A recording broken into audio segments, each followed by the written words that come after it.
Why empaths, the very people who give the most love, often end up deeply hurt by narcissists. It's not just a coincidence, it's a cycle, a pattern that repeats itself in 4 distinct stages. And if you've ever been caught in it, you know how emotionally draining it can feel. What begins as a dream connection quickly turns into confusion, then control, and finally, a painful awakening. But here's the twist.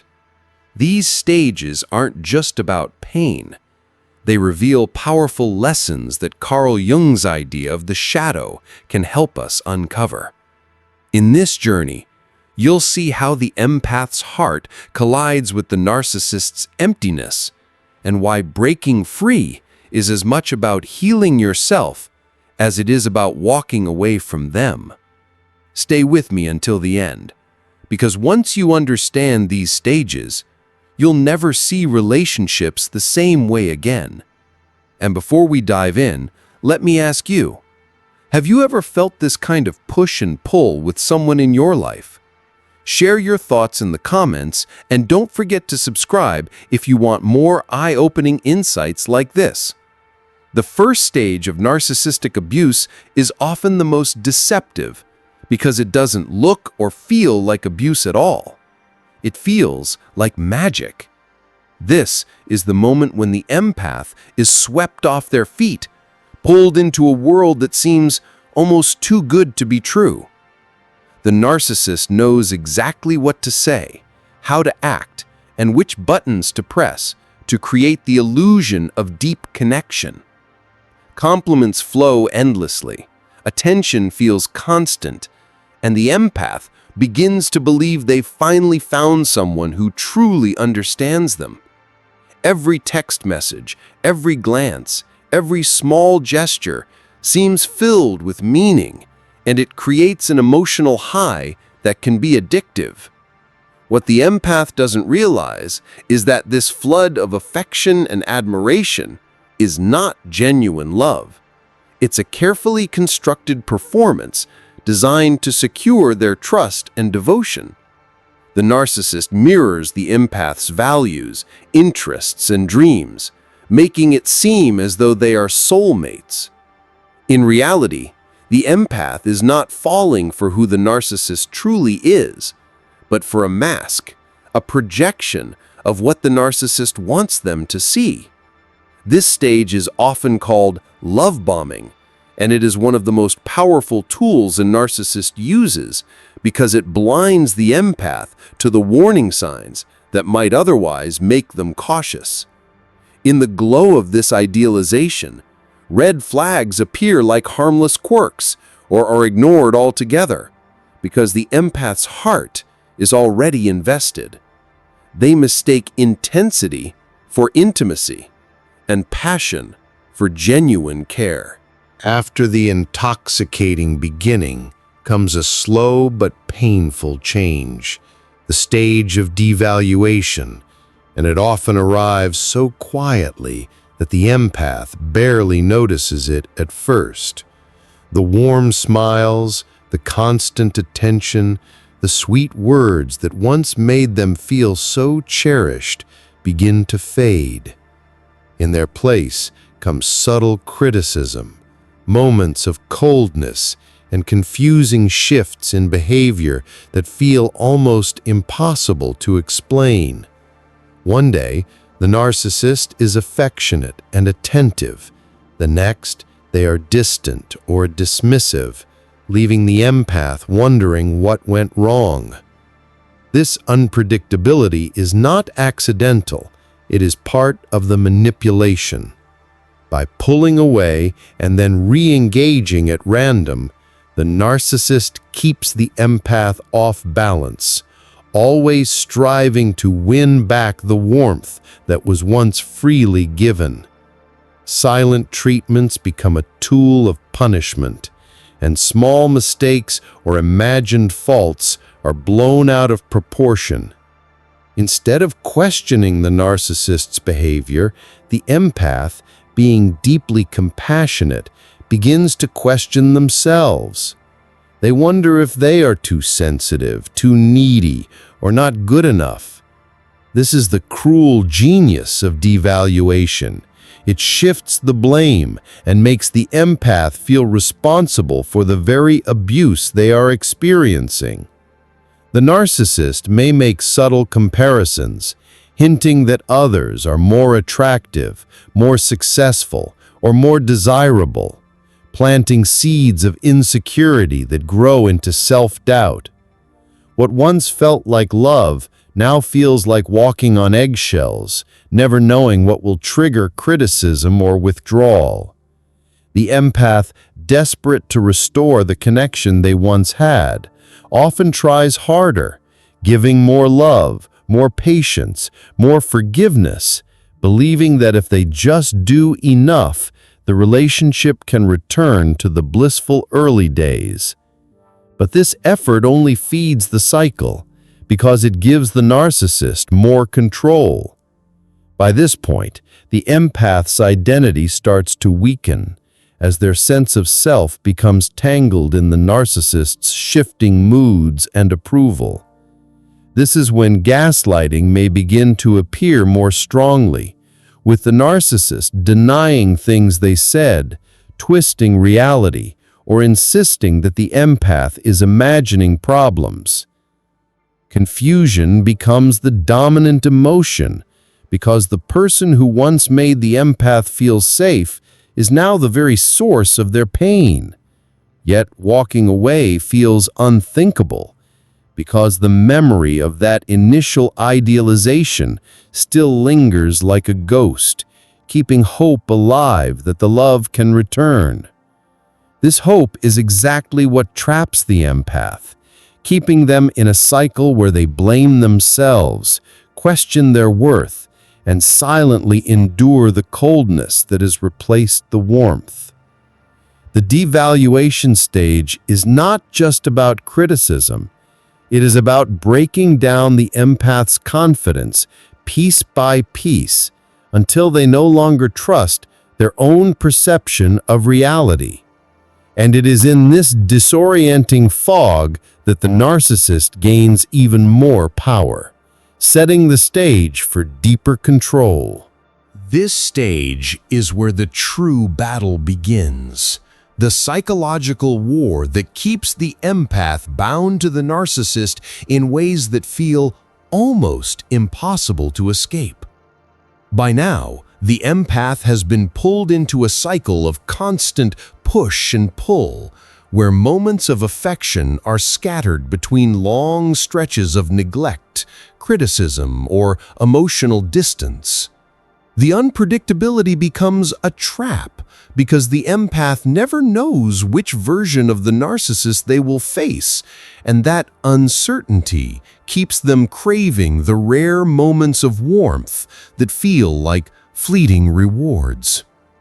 Gaslighting intensifies here, twisting reality until the empath begins to question their own memory, their perception, even their sanity. A simple disagreement turns into endless arguments where the narcissist insists that things never happened, or that the empath is too sensitive or overreacting. Each denial chips away at the empath's trust in themselves until they begin to doubt their own truth. Blame shifting becomes another weapon, as every problem is somehow twisted to be the empath's fault. If the narcissist is angry, it is because the empath provoked it. If the narcissist withdraws, it is because the empath demanded too much. Slowly, the empath begins to carry the weight of responsibility for the entire relationship, believing that if they just fix themselves, the pain will stop. But the narcissist thrives on this imbalance, feeding off the empath's loyalty, kindness, and deep desire to heal what feels broken. Emotional neglect further deepens the wound, as the empath's needs are ignored, dismissed, or treated as burdens. The more they reach out for reassurance, the more distant the narcissist becomes, creating a devastating cycle of need and rejection. What makes this stage so powerful is not just the manipulation itself, but the way it plays on the empath's greatest strengths: sensitivity, compassion, and resilience. These qualities, which are normally sources of connection and love, become the very things that keep the empath stuck as they try again and again to heal someone who has no intention of being healed. In this battle, the narcissist positions themselves as both the source of the empath's pain and the only person who can relieve it, making the empath feel dependent on the very person who is causing the harm. It is a psychological cage, built not with physical walls, but with confusion, self-doubt, and false hope. And yet, deep down, the empath begins to sense that something is deeply wrong, even if they cannot fully put it into words. It is this inner whisper, that quiet knowing, that will eventually become the spark of awakening. But for now, the empath remains locked in a draining struggle, fighting for validation from someone who has no intention of ever giving it. There comes a moment, after all the highs and lows, when the empath can no longer silence the truth that has been whispering beneath the confusion. The breaking point. It doesn't always arrive as a dramatic explosion. Sometimes it comes quietly, like a moment of deep exhaustion where the heart finally admits it cannot carry the weight any longer. The empath begins to see patterns that once felt like isolated incidents. The repeated criticisms, the endless blame, the coldness that followed every moment of tenderness. It becomes clear that what they mistook for love was never love at all, but a carefully designed cycle of control and manipulation. This realization does not come without pain. In fact, it can feel devastating to accept that the relationship they invested so much into was built on illusions. Yet within that devastation lies the first seed of freedom. Clarity begins to grow stronger than confusion, and the empath starts to recognize their own worth apart from the narcissist's approval. The push and pull no longer feels like love, it feels like a trap, and once the trap is named, it starts to lose its power. The breaking point is often filled with grief, because the empath is not only letting go of a person, but also of the dream they held onto for so long. Still, in this space of awakening, there is also a quiet strength, a dawning awareness that the pain was never proof of love, but evidence of manipulation. This is the stage where boundaries begin to form, even if only in thought at first, as the empath realizes they must reclaim their energy, their identity, and their peace. Some awakenings lead to immediate action, walking away, cutting ties, or seeking help, while others unfold slowly, step by step, as the empath gathers courage and support.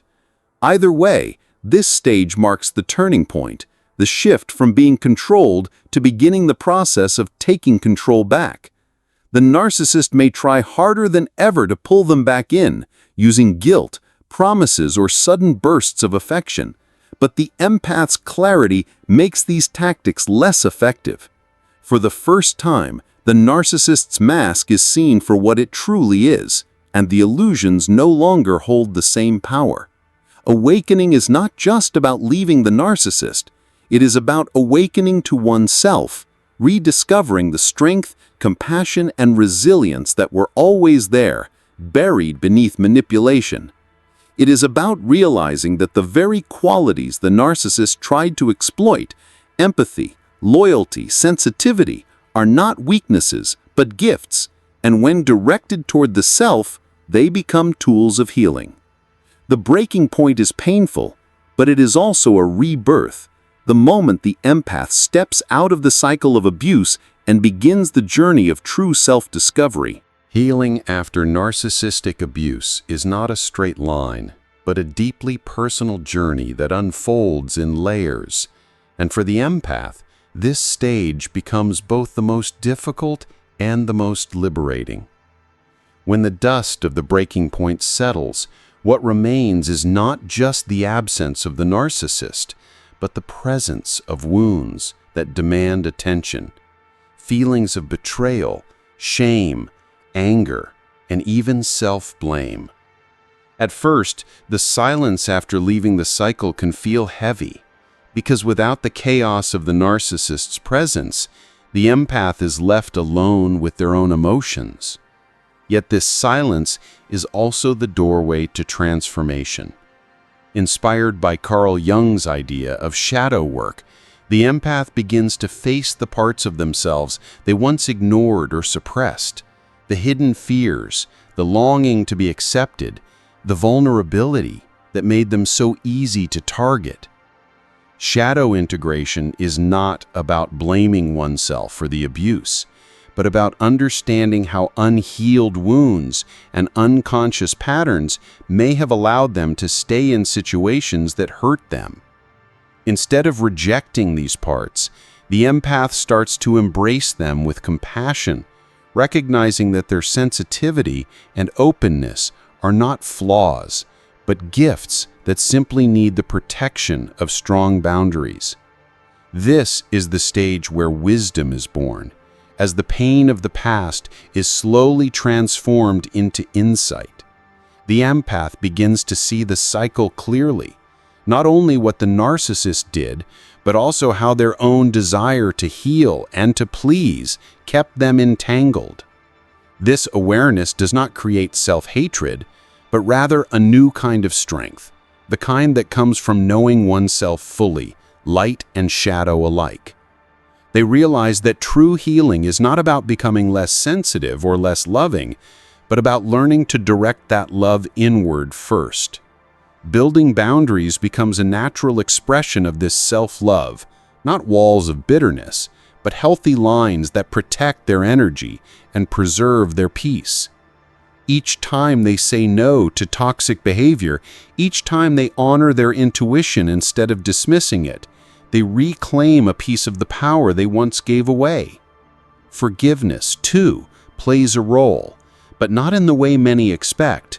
It is less about excusing the narcissist and more about releasing the hold of resentment, freeing the empath from carrying the weight of someone else's darkness. In this stage, the empath may explore therapy, journaling, meditation, or creative expression, tools that allow the unconscious to rise into awareness where it can be processed and integrated. Gradually, the empath learns to see patterns before they repeat, to trust their inner voice, and to choose relationships that honor their worth.